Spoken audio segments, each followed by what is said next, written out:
Hey guys, I'm Mike Caviani. I'm the Dog Behavior Program Manager here at Austin Pets Alive.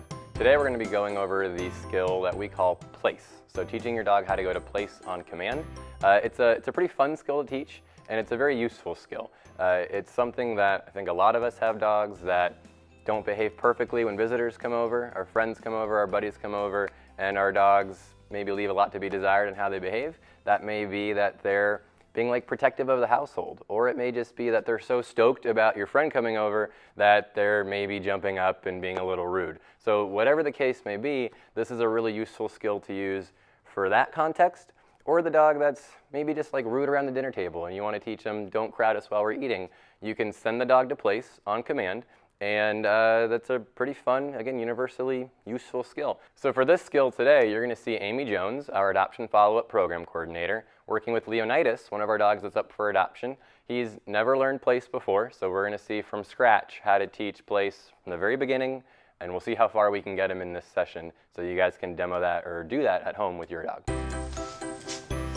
All right, so we're at the very beginning here. This is Amy and Leonidas. So we've used this platform right here as his place spot. You can use a bed, a blanket, whatever at home you think your dog would like to lay on for his place spot. So the idea here, this is step one. This is all about trying to just get Leo to understand that stepping on this platform is like a magic button to get food to fall from the sky. So if he touches it, Amy is clicking and treating. You can check out our video on clicker training if you want to understand more about that process. So Amy, notice, isn't nice. Amy's not being super demonstrative about exactly what she wants from Leo, right? She's just using maybe a little bit of body pressure, moving a little bit side to side, and she's just kind of going neutral and ignoring Leo when he's not stepping on the place. That right there, stepped on it, mark and reward. So she's throwing off the bed, and probably a lot of you are saying, like, why are you not rewarding the dog on the bed? Nice. It's because we want to see when that light bulb's turned on. If Leo is over off the bed and immediately heads over towards it just like that, what a smart dog. He might be picking up on the fact that I should go to that bed to get food. If we reward him on the actual bed, he may just sit there the whole time, not really understanding he's supposed to go there on his own. So this is step one. We call it the luring stage. Anytime you teach a brand new behavior, this is always the first stage. So we're just consistently showing him that stepping on that bed is how you get food. So notice he's like, he knows some stuff, right? So he's like, wait, is sitting how I'm getting food? Is staring at you how I get food? Is prancing like a handsome dog getting? Nope, it's this. So Amy was very clear, nope, nope, nope, nope, yes, right there. Stepping on the bed is how you got food. Beautiful. So we're going to be on step one here for maybe another minute or two. He looks to me like he's, yeah, he looks like he's picking up on it, but he's just still not super convinced it's the only way to get treats. So we want to show him for this process, this is the one thing we're teaching you. Nice. That was a pretty good indication, right? He didn't have to go to the bed. He could have gone straight to Amy for the food, but he veered off to the left for the bed. Nice. I'm going to brag about Leonidas real quick. Don't expect your dog to pick up on this as quickly as he is. I promise you he's never learned this before. He's just a really smart dog who's currently up for adoption. Hopefully by the time you watch it, he's been adopted, but he's doing great. So you heard Amy, she actually has moved on to step two. So step two is the naming step. He should have shown, which he has, this kind of pretty good idea of stepping on this is why I'm getting food, right? We think that light bulb's turned on. We think he's kind of gotten it.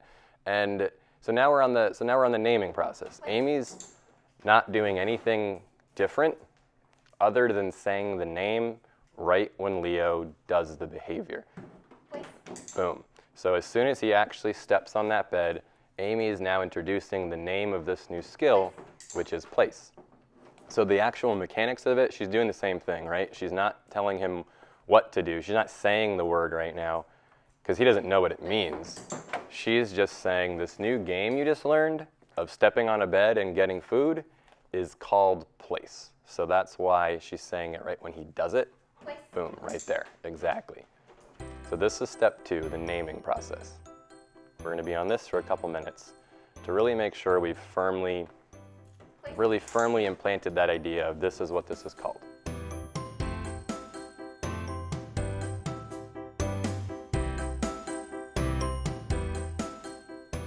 The more you can make this concise for your dog, the better. So nice. So that's why we're going to try to usually go with some shorter cues.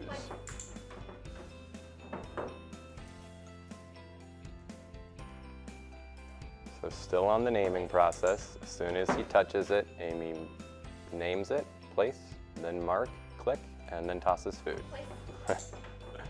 Those are some very enthusiastic rehearsals of going to place.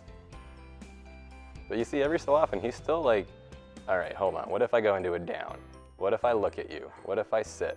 And so Amy's just giving him kind of a non-response for that, right? No, boom. So he doesn't get a response for that, which is pretty clear to him. All right, so that's not getting me anything. So still going to this bed, that's how I'm actually getting food and attention. Nice.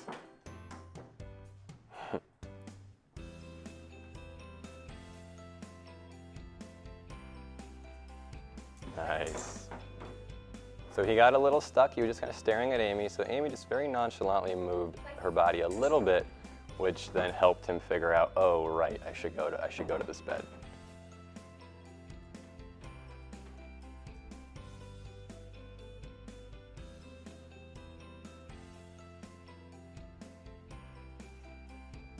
And it's good to be patient here, right? So there's no rush. Nice. No rush in trying to, or getting frustrated, like, oh, I thought he was past that point. It's okay. Sometimes they get a little stuck. You've all learned something that you were understanding, but then you got a little confused, and then you had to kind of pick up on it again. So that happens. Nice.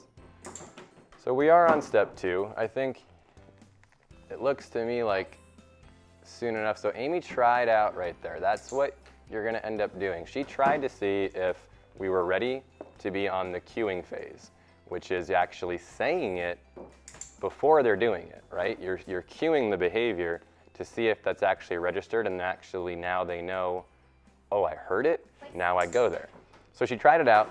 He's not quite ready for full-on cueing yet.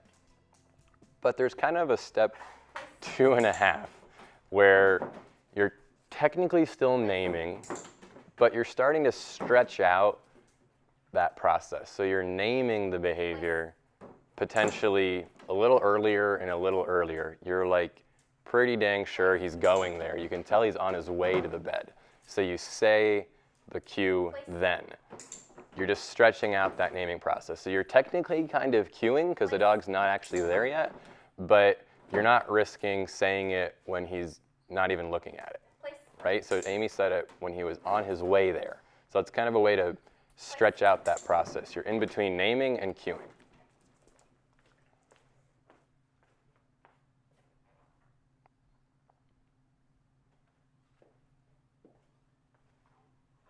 Nice. And that was great. So Leo was a little distracted, and then Amy just kind of hung out, waited, and then he went right back to the game.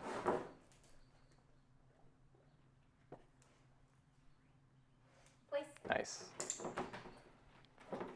So Amy's going to keep trying to stretch that naming out. She's going to try to keep saying it a little earlier.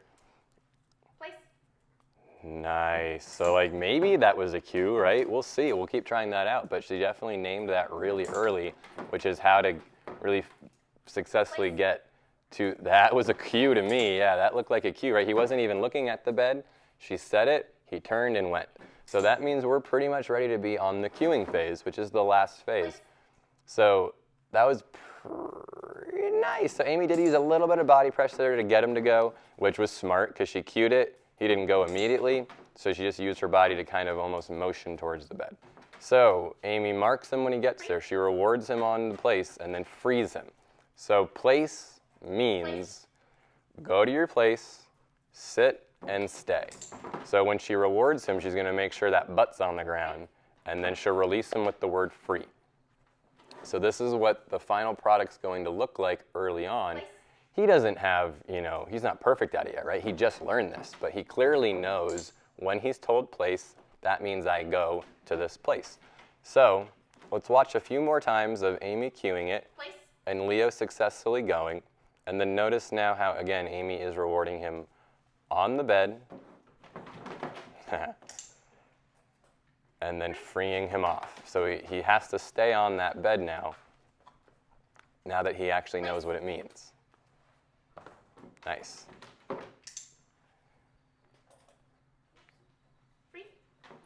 Good.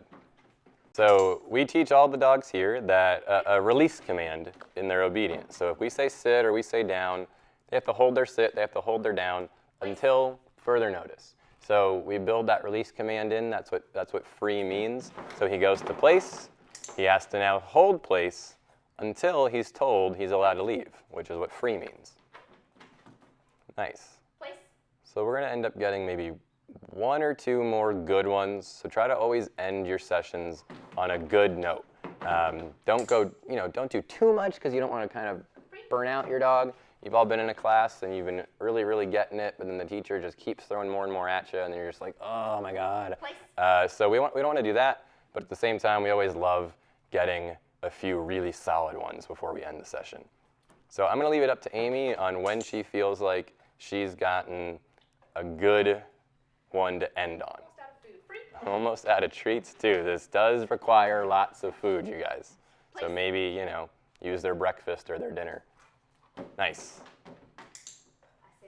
All right, we're gonna end on that one. So Amy's gonna give him a pretty good jackpot and end on this one. She's got crumbs left probably. And then she'll free him, and then make sure you pick that bed up right when you're done with your session, because this is the dog's first lesson.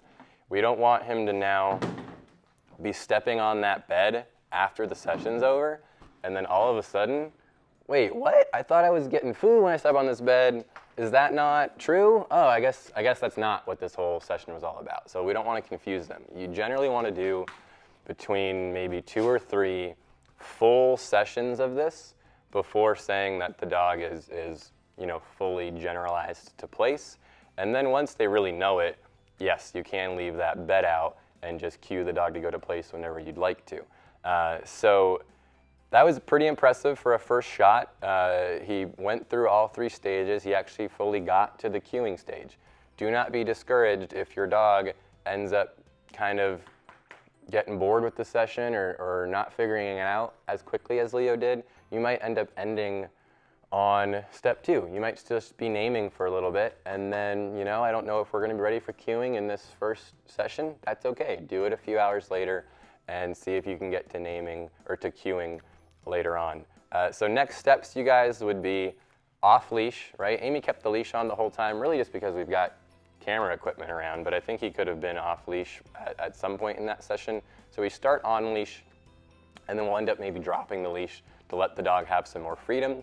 And then it's really just starting to proof the dog with being farther away from the bed when you cue it, both the dog and you, working on being farther and farther away, and then working on distractions, right? Working on the doorbell, working on people walking by, and so working on the dog not only going to place with distractions, but staying on place with distractions.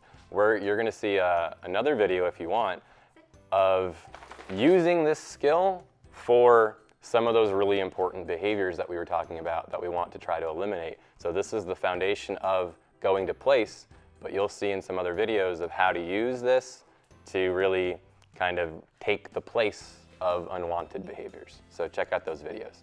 All right, guys, that was a pretty awesome session. Enjoy, and that was pretty awesome, Leonidas. Good job, Amy.